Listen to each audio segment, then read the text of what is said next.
Very good evening, welcome to 5 at 5. నేను ప్రత్యూష. శ్రీశైలం లడ్డు కూడా కల్తీ నెయ్యితోనే తయారైందా? శివ చంద్రబాబు పేల్చిన ఈ బాంబ్ లో ట్విస్ట్ ఏంటో చూద్దాం ఇవాల్టి 5 at 5 లో.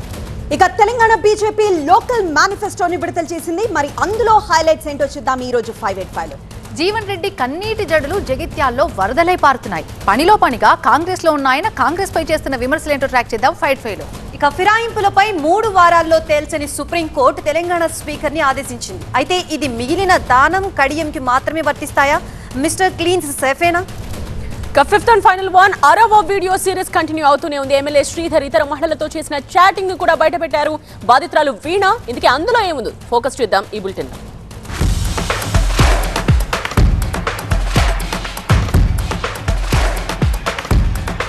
శ్రీవారి లడ్డూ తయారీలో కల్తీ నెయ్యిపై మరొక బాంబు పేల్చారు ఏపీ సీఎం చంద్రబాబు. తిరుమల సహా రాష్ట్రంలోని పలు ప్రముఖ ఆలయాల్లో ప్రసాదాల తయారీలో గత వైసీపీ ప్రభుత్వం కల్తీ నెయ్యి వాడిందని చంద్రబాబు మళ్లీ ఆరోపించారు. బాత్రూమ్ శుభ్రం చేయడానికి ఉపయోగించే రసాయనాలతో తయారైన నెయ్యిని ప్రసాదాల కోసం వినియోగించారని ఆయన చేసిన వ్యాఖ్యలు మరొకసారి సంచలనం రేపాయి. ఈ ఆరోపణలు ఆధారాలు లేని మాటలు కాదని, ఎన్డీడీబీ నివేదిక ఆధారంగానే తాను మాట్లాడుతున్నారని సీఎం స్పష్టం చేశారు. గత 5 ఏళ్లుగా అదే విధంగా కల్తీ నెయ్యితోనే ప్రసాదాల పంపిణీ జరిగిందని, శ్రీశైలం ఆలయంలో కూడా ఇదే పరిస్థితి కొనసాగిందని ఆయన చెప్పారు. సిబిఐ సిట్ క్లీన్ చిట్ ఇచ్చినట్లు వైసీపీ నేతలు మాట్లాడుతున్నారని, కల్తీ జరిగినట్లుగా సిట్ రిపోర్ట్లో ఉందని వైవి సుబ్బారెడ్డి అంగీకరించారని చంద్రబాబు అన్నారు. వాళ్లు తప్పు చేసి తనను క్షమాపణ చెప్పమని కోరుతున్నారని, తానేం తప్పు చేశారని క్షమాపణ చెప్పాలంటూ ప్రశ్నించారు చంద్రబాబు.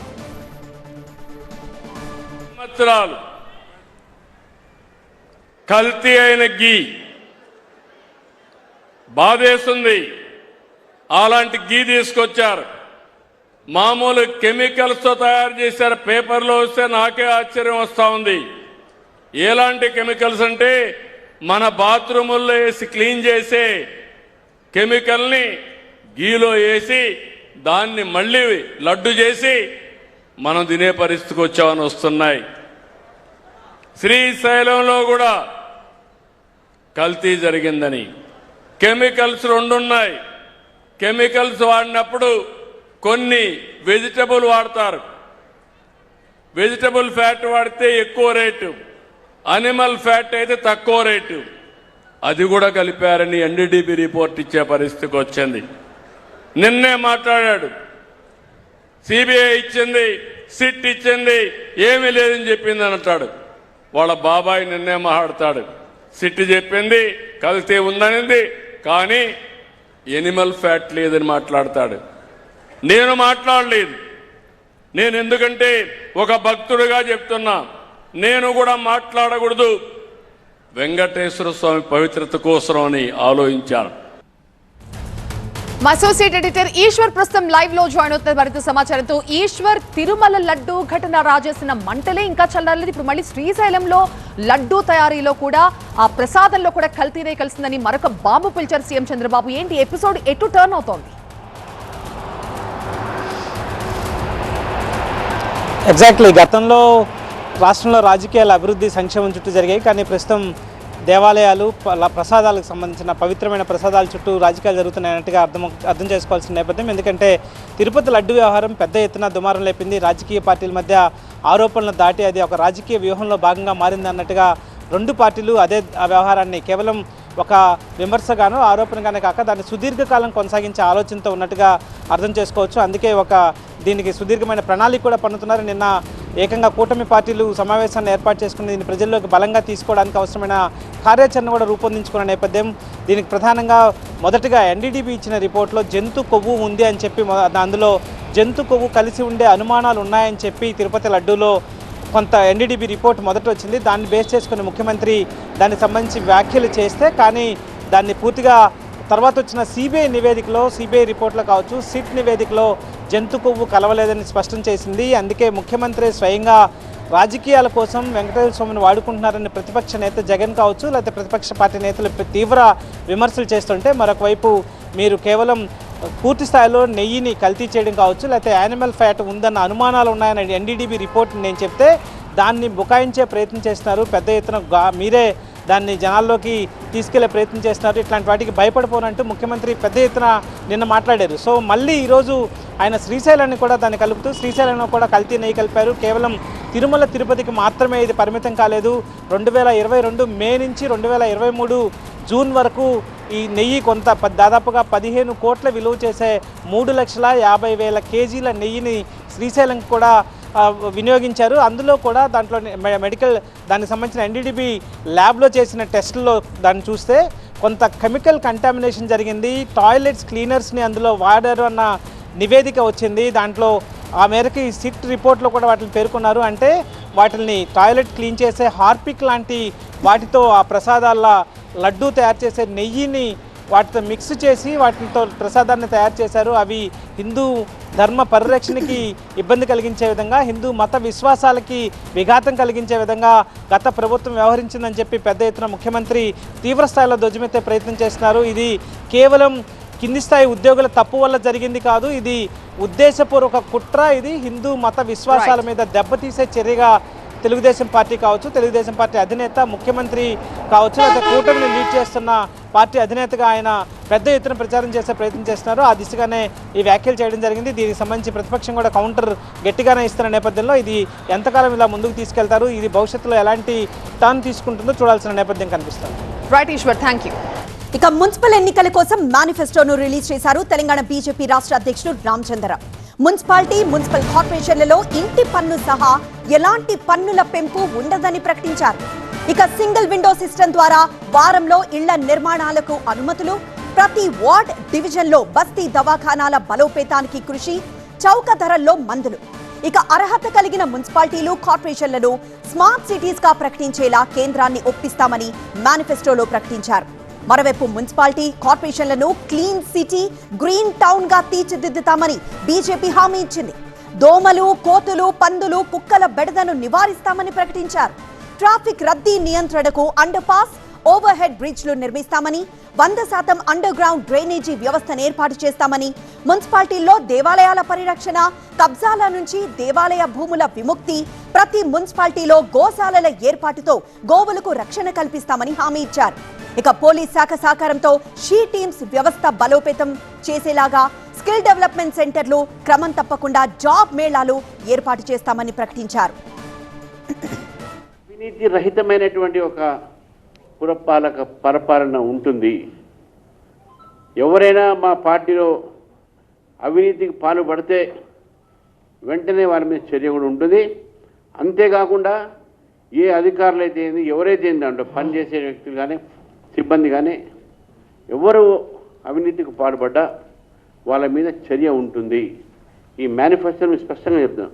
ఏ corruption free municipal governance, Viksit తెలంగాణలో వికసిత్ మున్సిపాలిటీ, ఈ వికసిత్ మున్సిపాలిటీ, వికసిత్ తెలంగాణ, వికసిత్ భారత్లో ఒక భాగంగా కావాలనే ప్రయత్నం మాత్రం చేస్తాము.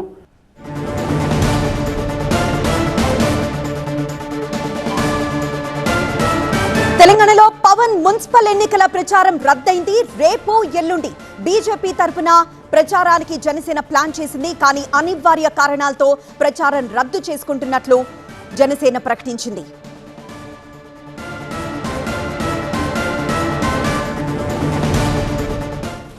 మరింత సమాచారం మా ప్రతినిధి విద్యాసాగర్ అందిస్తారు. విద్యాసాగర్, పవన్ టూర్ ఎందుకు క్యాన్సిల్ అయింది? ఎస్, తెలంగాణ మున్సిపాలిటీ ఎన్నికల్లో రేపు ఎల్లుండి జనసేన అధినేత పవన్ కళ్యాణ్ ప్రచారం నిర్వహించాల్సి ఉంది. కానీ అనివార్య కారణాల వల్ల పర్యటన రద్దు చేసుకుంటున్నట్లుగా మనకి జనసేన పార్టీ వర్గాల నుంచి సమాచారం అందుతుంది. ముఖ్యంగా నిన్న సాయంత్రం కూడా మంగళగిరిలో తెలంగాణ జనసేన నేతలతోటి పవన్ కళ్యాణ్ భేటీ అయ్యారు. జనసేనకు సంబంధించి 10% సీట్లలో తెలంగాణ మున్సిపల్ ఎన్నికల్లో జనసేన బరిలో ఉంది. 345 మంది అభ్యర్థులు వివిధ వార్డుల్లో కౌన్సిలర్లుగా పోటీ చేస్తున్నారు. దాంతోపాటు ఎన్డీఏ కూటమిలో భాగస్వామిగా ఉన్నందున బీజేపీ తరఫున కూడా ప్రచారం చేయాలని పవన్ కళ్యాణ్ భావించారు. అదేవిధంగా మిగిలిన ప్రాంతాల్లో బీజేపీకి మద్దతు ఇస్తున్నట్లుగా కూడా ఆయన కలిసినటువంటి కేంద్ర మంత్రి కిషన్ రెడ్డి, బీజేపీ రామచంద్రరావుకు పవన్ తెలిపారు. నిన్న సాయంత్రం పవన్ కళ్యాణ్తో భేటీ అయిన జనసేన నేతలు ఈరోజు ఉదయం కేంద్ర మంత్రి కిషన్ రెడ్డి, బీజేపీ చీఫ్ రామచంద్రరావుతో కూడా భేటీ అయ్యారు. ఎక్కడెక్కడ పర్యటన చేయాలి, ఏ మున్సిపాలిటీల్లో పవన్ ప్రచారం ఉంటే బాగుంటుందన్నటువంటి అంశాల మీద చర్చించారు. కానీ మధ్యాహ్నం తర్వాత పరిణామాలు వేగంగా మారిపోయాయి. ఆ పవన్ కళ్యాణ్ నుంచి వచ్చినటువంటి సమాచారం మేరకు కొంత అనారోగ్యం కావచ్చు, అనివార్య కారణాల వల్ల తాను ఈ పర్యటన చేయలేకపోతున్నట్లుగా సమాచారం ఇచ్చినట్లు మనకి తెలుస్తుంది. దీని నేపథ్యంలోనే రేపు ఎల్లుండి జరగాల్సినటువంటి పవన్ కళ్యాణ్ ఎన్నికల ప్రచారం రద్దయినట్లుగా మనకి సమాచారం అవుతుంది. ముఖ్యంగా ఆ పవన్ కళ్యాణ్ ఎఫెక్ట్ చూపెట్టేటువంటి ఉమ్మడి నల్గొండ కావచ్చు, ఖమ్మం కావచ్చు, ఇలాంటి ప్రాంతాల్లో పవన్ కళ్యాణ్తో ప్రచారం చేస్తే కాస్త కలిసి వస్తుందంటూ బీజేపీ భావించింది. కానీ పవన్ కళ్యాణ్ అడుగు పెట్టక ముందుకే తెలంగాణలో కొంత పాలిటిక్స్ హీటెక్కాయి. ముఖ్యంగా బీజేపీకి సంబంధించి ప్రచారం చేయబోతున్నారన్న నేపథ్యంలో కాంగ్రెస్ మంత్రి పొన్నం ప్రభాకర్ కావచ్చు, పీసీసీ చీఫ్ మహేష్ కుమార్ గౌడ్ కావచ్చు, ఆ ఆంధ్ర నాయకులను తీసుకొని వచ్చి బీజేపీ ప్రచారం చేయాలని చూస్తే ఇక్కడ ఎవరు ఓటేస్తారంటూ కూడా సెటైర్లు వేసినటువంటి పరిస్థితి కనిపిస్తుంది. ఈ యొక్క పొలిటికల్ కామెంట్స్ హీటెక్కిస్తున్నటువంటి వేళ ఇప్పుడు సడన్గా ఆల్ ఆఫ్ సడన్గా పవన్ కళ్యాణ్ ప్రచారం రద్దు కావడంతో కొంత చర్చనీయాంశంగా మారిందని చెప్పుకోవచ్చు. ఎస్ విద్యాసాగర్. తెలంగాణ రాజకీయాల్లో కాంగ్రెస్ వర్సెస్ బీఆర్ఎస్ ఇది కామన్. బట్ జగిత్యాలలో మాత్రం కంప్లీట్ డిఫరెంట్. ఇక్కడ కాంగ్రెస్ వర్సెస్ కాంగ్రెస్ కాదు సీనియర్ నేత Jeevan Reddy versus MLA Sanjay Kumar. Yes, municipal ఎన్నికల వేళ జగిత్యాల రాజకీయం మరోసారి కాకరేపుతోంది. ఇది కాస్త జీవన్ రెడ్డి కన్నీళ్లు పెట్టుకునే వరకు వెళ్లడం మరింత హీట్ పెంచుతోంది. జగిత్యాల మున్సిపల్ ఎన్నికల ప్రచారంలో జీవన్ రెడ్డి భావోద్వేగానికి గురయ్యారు. ప్రధానంగా ఎమ్మెల్యే సంజయ్ కుమార్ తీరును వ్యతిరేకిస్తూ జీవన్ రెడ్డి అనుచరులు కొంతమంది మున్సిపల్ ఎన్నికల్లో ఇండిపెండెంట్ అభ్యర్థులుగా పోటీ చేస్తున్నారు. వీరికి మద్దతుగా జీవన్ రెడ్డి ప్రచారం నిర్వహిస్తున్నారు. ఇక ఈ క్రమంలోనే కాంగ్రెస్ పార్టీలో తన వర్గానికి సీట్లు కేటాయించకపోవడంపై జీవన్ రెడ్డి ఆవేదన వ్యక్తం చేశారు. మహిళల దగ్గరికి వెళ్లి తన బాధను వెళ్లగక్కుతూ కన్నీళ్లు పెట్టుకున్నారు. దీంతో పలువురు మహిళలు, కార్యకర్తలు జీవన్ రెడ్డిని ఓదార్చారు.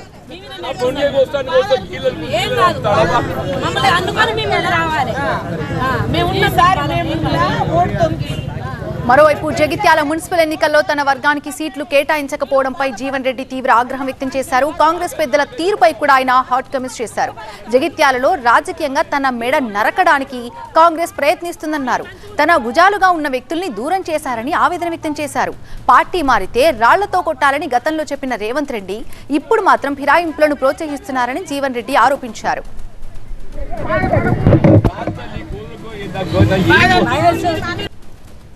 నేనేం తప్పు చేసి రాహుల్ గాంధీ గారు చెప్పినావా?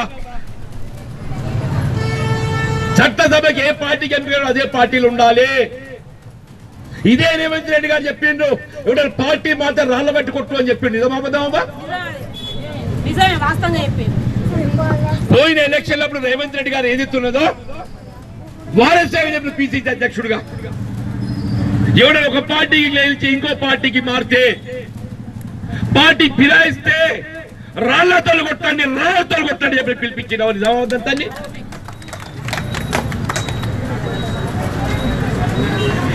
ఓటుని ఆయుధంతో కొడదామంటున్నా.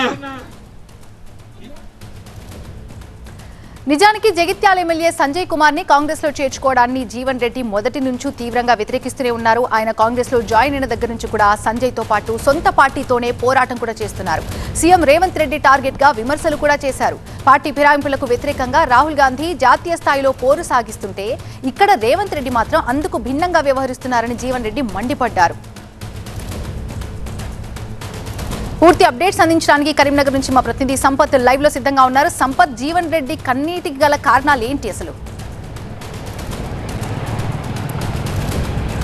అంటే జగిత్యాల కాంగ్రెస్లో మాత్రం జరగడం తగ్గడం లేదు. స్థానిక ఎమ్మెల్యే సంజయ్ కుమార్ వర్సెస్ జీవన్ రెడ్డి మధ్య ఎప్పుడైతే సంజయ్ కుమార్ కాంగ్రెస్ కండువా కప్పుకున్నాడో అప్పటి నుంచి గొడవలైతే మొదలవుతుంది. ముఖ్యంగా మున్సిపాలిటీ ఎన్నికల్లో పైచేయి సాధించేందుకు ఇద్దరు నేతలు తీవ్రమైన ప్రయత్నం చేశారు. ముఖ్యంగా జగిత్యాల్లో మొత్తం 50 వార్డులు ఉంటే జీవన్ రెడ్డి కేవలం 15 వార్డులకు సంబంధించి మాత్రమే టికెట్ ఇచ్చారు. దీంతో తీవ్రమైన అసంతృప్తి వ్యక్తం చేశారు. అధిష్టానం పైన ఆగ్రహాన్ని వ్యక్తం చేశారు. అంతేకాకుండా మరొక 25 మంది ఇండిపెండెంట్ అభ్యర్థులు కూడా బరిలో దింపారు. వారికి మద్దతుగా ఈరోజు జగిత్యాల ప్రచారం నిర్వహిస్తున్న క్రమంలో కొంతమంది మహిళలు వచ్చారు.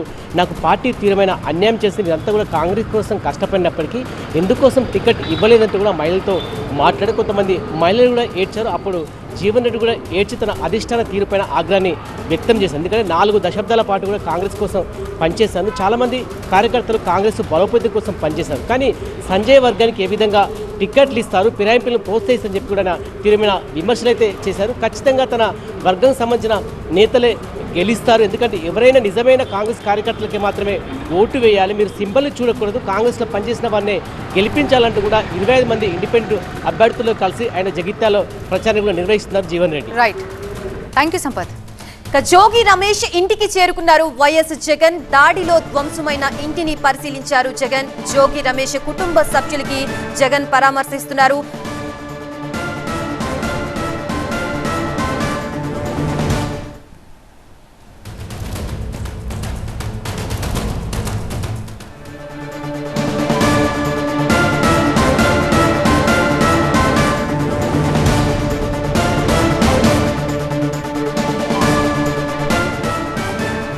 మనం విజువల్స్ లో చూడొచ్చు, జోగి రమేష్ ఇంటికి వైఎస్ జగన్ చేరుకున్నారు. దాడిలో ధ్వంసమైన ఇంటిని ప్రస్తుతం ఆయన పరిశీలిస్తున్నారు. జోగి రమేష్ కుటుంబ సభ్యుల్ని అడిగి వివరణ తీసుకుంటున్నారు. అలాగే కుటుంబ సభ్యుల్ని ఆయన పరామర్శిస్తున్నారు.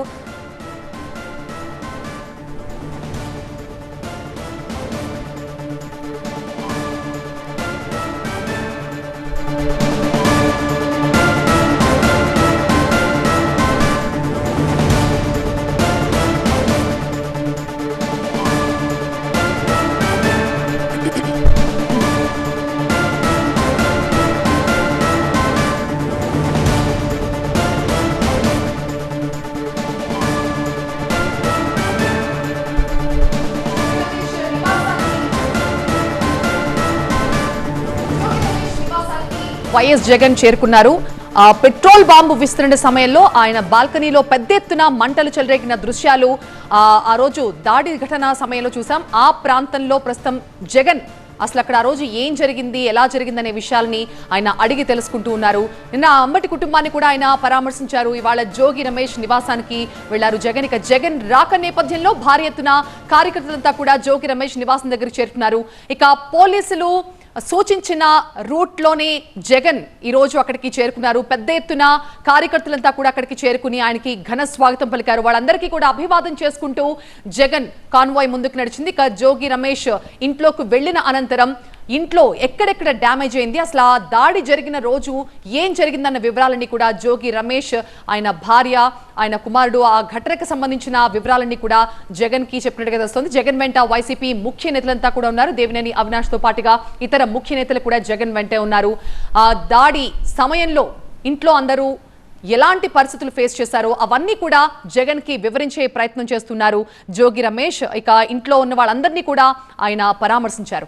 ఇక వరుసగా వైసీపీ నేతల ఇళ్లపై జరుగుతున్న దాడులపై తీవ్ర స్థాయిలో స్పందించారు జగన్. ఇప్పటికే ప్రస్తుతం ఆంధ్రప్రదేశ్లో ఒక రౌడీ రాజ్యం నడుస్తోంది. కావాలనే కక్షగట్టి తమ ఎమ్మెల్యేల ఇళ్లపై, తమ నేతల ఇళ్లపై, మాజీ మంత్రుల ఇళ్లపై ఇలాంటి కక్షపూరిత దాడులకు ప్రభుత్వం ఉసిగొల్పుతోంది.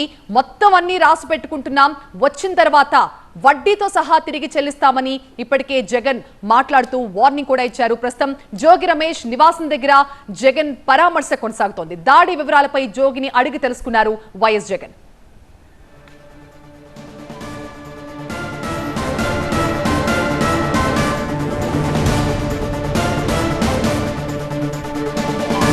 జోగి రమేష్ ఇంటికి వెళ్లిన వైఎస్ జగన్ అక్కడ కుటుంబ సభ్యులను పరామర్శిస్తూ ఉన్న దృశ్యాల్ని మనం చూస్తూ ఉన్నాం.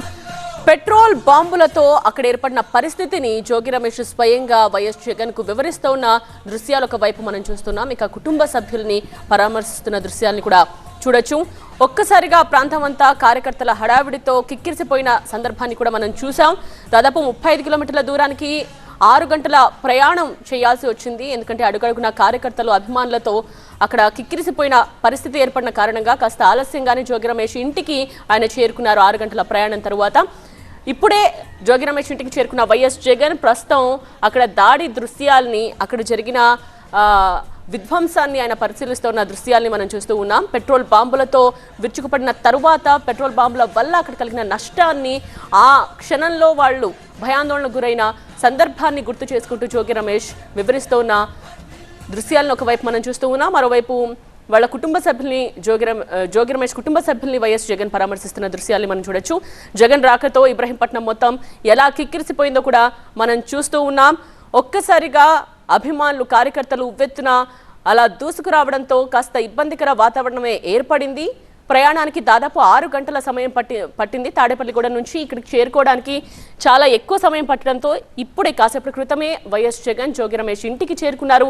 తాడేపల్లి నుండి 6 గంటల ప్రయాణం తరువాత జోగి ఇంటికి చేరుకున్న వైఎస్ జగన్ ప్రస్తుతం అక్కడ ఇంటిని పరిశీలిస్తున్న దృశ్యాలు, దాడి జరిగిన తరువాత ఉన్న సిట్యువేషన్ ని జోగి రమేష్ అడిగి తెలుసుకుంటున్న దృశ్యాల్ని మనం చూస్తున్నాం. అడిగి తెలుసుకున్న తరువాత అక్కడ కుటుంబ సభ్యులతో కూర్చుని పరామర్శిస్తున్న దృశ్యాలు, ఆ రోజు జరిగిన ఆ సందర్భాన్ని తరువాత వాళ్ళు భయాందోళనకు గురైన విషయాల్ని కూడా వాళ్ళు వివరిస్తున్న దృశ్యాల్ని ప్రస్తుతం మనం చూడొచ్చు. విజయవాడలోని ఇబ్రహీంపట్నం జోగి రమేష్ ఇంటికి చేరుకున్న జగన్ కుటుంబ సభ్యులతో మాట్లాడుతున్న దృశ్యాన్ని చూస్తున్నాం. మొత్తం జనసంద్రమైంది ఇబ్రహీంపట్నం అంతా. జగన్ రాకతో ఒక్కసారిగా కార్యకర్తలు భారీగా తరలి వచ్చారు. మరోవైపు జోగి రమేష్ ఇంటికి చేరుకున్న తర్వాత అక్కడ దాడి జరిగిన ప్రదేశాన్ని ఆయన గమనించారు. ఫస్ట్ ఫ్లోర్లో ఎక్కడైతే పెట్రోల్ బాంబు విసిరారో ధ్వంసమైన ప్రాంతాన్ని పరిశీలించారు. ఆ సమయంలో ఎలాంటి భయాందోళనకు కుటుంబం గురైందో ఆయన వివరాలు అడిగి తెలుసుకున్నారు. మరి ముఖ్యంగా జోగి రమేష్ తండ్రి ఆ ఘటన జరిగిన టైంలో గ్రౌండ్ ఫ్లోర్లో ఉన్నారు.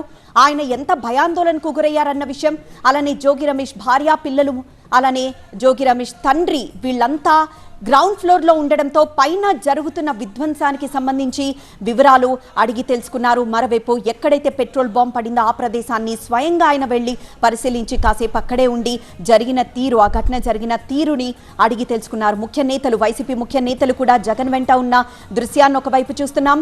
మరోవైపు జోగి రమేష్ మాత్రమే కాదు, ఇలా వైసీపీ ముఖ్య నేతల ఇళ్లపై దాడులు చేయడం, విధ్వంసకర పరిస్థితులు తీసుకురావడం అనేది నిజంగా శోచనీయం అంటూ జగన్ స్పందించారు. మరోవైపు ఇటు జోగి రమేష్ ఇంటిని పరిశీలించిన అనంతరం ఇటు కుటుంబ సభ్యులతో కలిసి కూర్చొని మాట్లాడుతున్న దృశ్యాన్ని చూస్తున్నాం. జోగి రమేషే కాదు, జోగి రమేష్ భార్య కూడా ఆనాడు జరిగిన ఆ ఘటనకు సంబంధించి వివరాలు ఇప్పటివరకు మాట్లాడుతూ వచ్చారు.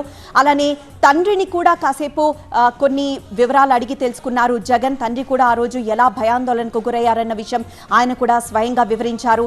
సో ఇలా జోగి రమేష్ ఇంట్లో కాసేపు కూర్చొని ఘటన జరిగిన తీరుని, అలానే ప్రస్తుత రాజకీయ పరిస్థితులపై, ముఖ్యంగా విజయవాడ ఇబ్రహీంపట్నం దగ్గర ఎలాంటి పరిస్థితులున్నాయి, ఆ రోజు ఘటన ఎలా జరిగింది, ఎవరెవరు ఎంతమంది వచ్చారు, ఆ రోజు ఘటన జరుగుతుందని జోగి రమేష్కి తెలిసిన వెంటనే భార్యకి ఫోన్ చేసి చెప్పడం, ఆ తర్వాత జరిగిన పరిణామాలు, వీటన్నింటిపై ప్రస్తుతం జగన్ వివరాలు అడిగి తెలుసుకుంటున్న దృశ్యాన్ని ఒకవైపు చూస్తున్నాం. మరోవైపు బయట జోగి రమేష్ ఇంటి బయట భారీగా కార్యకర్తలు, నేతలు చేరుకున్నారు.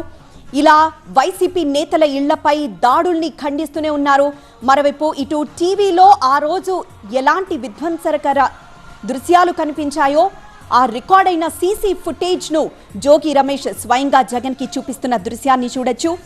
ఎవరైతే ఆ పెట్రోల్ బాంబు విసిరారో అతన్ని పోలీసులు పట్టుకున్నప్పటి దృశ్యం అది. ఆ దృశ్యాన్ని చూపిస్తూ అతను టీడీపీ లీడర్ అంటూ పోలీసు అతని నుండి వివరాలు తీసుకుంటున్న దృశ్యాన్ని చూపించారు. మరోవైపు ఇటు పోలీసులు కార్యకర్తలు, ఎవరైతే టీడీపీకి సంబంధించిన నేత ఈ గొడవకి కారణమయ్యారో, ఇంత విధ్వంసానికి కారణమో ఆ రౌండప్ చేసి మరీ జోగి రమేష్ అక్కడున్న నేతలకి, అక్కడికి వచ్చిన జగన్తో పాటు వచ్చిన మరికొంతమంది నేతలు అందరూ కలిసి ఆ దృశ్యాల్ని చూస్తున్నారు. ఆ రోజు జరిగిన ఘటనకు సంబంధించి సీసీ ఫుటేజ్ అంతటినీ సేకరించారు జోగి రమేష్. ఆనాడు కానాడే సాయంత్రం ఏం జరిగిందో దానికి సంబంధించిన వివరాలు, సీసీ ఫుటేజ్ని ప్రత్యక్షంగా మీడియా ముందు కూడా ఉంచారు.